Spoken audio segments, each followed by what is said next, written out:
Hello, আসসালামু আলাইকুম। আশা করি সবাই ভালো আছেন। সো আজকের ভিডিওটা একটু আলাদা।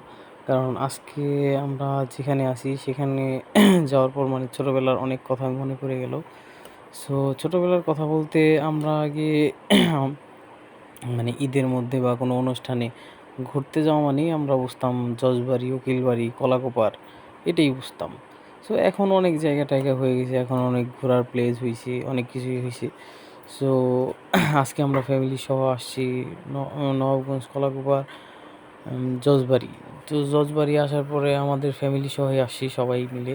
এই যে আমার ছেলে অ্যা এই করতেছে, খেলতেছে, দোলনায় উঠতেছে, তারপর স্লিপ কাটতেছে। তো এই জায়গাটা আগে ছিল শুধুই একটা বাড়ি। এখন এটা আপনার পার্কের মতন হইছে। তো অনেক বাচ্চাদের অনেক খেলার জায়গা হইছে, রেস্টুরেন্ট হইছে।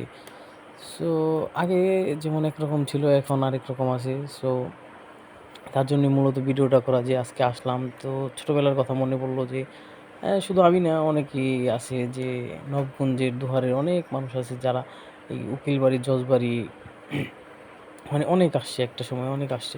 এখন হয়তো রেস্টুরেন্ট হয়ে গেছে, রেস্টুরেন্টে আসে, কিন্তু একটা সময় শুধু দেখার জন্য, ঘোরার জন্যই আসছে।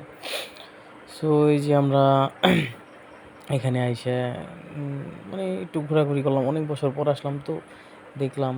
সো এখানে ফ্যামিলি সহ আসছি যে আমার বেবিটা শুধু খেলতেছি। এখানে অনেক বাচ্চাদের খেলার অনেক জায়গা আছে। সো আমার বেবি তো দেখেন শুধু স্লিপ কাটবো, সে শুধু স্লিপ কাটবে।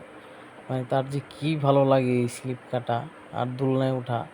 মানে বাচ্চাদের অবশ্য মানে চঞ্চলতাটা এতটাই বেশি এখনকার বাচ্চাদের, কথা বইলে বোঝানো যায় না। কোথায় ব্যথা হইব না হইব এগুলো বোঝানোর মতন কিছু নাই।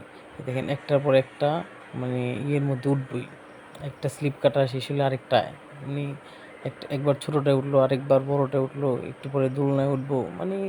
তাদের কথা বইলে আর বোঝানো যাইব না। কারণ তারা তো তারাই। তারা যেটা বলে সেটাই করব, এরকম। এখনকার বাচ্চা আধুনিক কিছু। আর তাদের জেদের উপরে এখন কারোরই হাত নাই। কারো কথাই শোনে না। ওই যে দেখেন এখন ওই যে একটা দোলনা খাইতেছে, তাদেরকে উঠাইয়া হইলেও সে দোলনা খাইব। তার বড় বাবাকে বলতেছে, বাবা আমি দোলনা খাবো। তো এখন এই যে বড় বাবাই আবার নিয়ে গেছে, তাকে উঠায় আরেকজনকে উঠায় তারে আবার দোলনায় বসাইলো। সো এমনই। সো ওদিনকার বিকেলটা খুব ভালোই কাটছে। আর যদিও এখন প্রচণ্ড গরম, তারপর আমরা রোদ্রের পরে গেছিলাম সন্ধ্যার একটু আগে। জানি সন্ধ্যার আমরা ওয়েদারটাও পাই, আবার সন্ধ্যার রাতের ওয়েদারটাও পাই। তো এখন আমরা ঘোরাঘুরি করার পরে যে খাওয়া-দাওয়া করতে চলে আসলাম। এখানেই রেস্টুরেন্ট, ঘোরাফেরার জায়গা এখানেই। সো আমরা চাউমিন আর নাচোস নিছিলাম।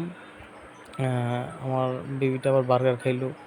দেখেন এখন সন্ধ্যার ওয়েদার, সন্ধ্যার যে ওয়েদারটা একদম আমেজিং। আর এখানে এত সুন্দর একটা লাইটিং করা হয়েছে, পুরা একদম মনোমুগ্ধ করার মতো। সো যারা ছোটোবেলায় আসতেন তারা এই বয়সে আইসা ঘুরে যান।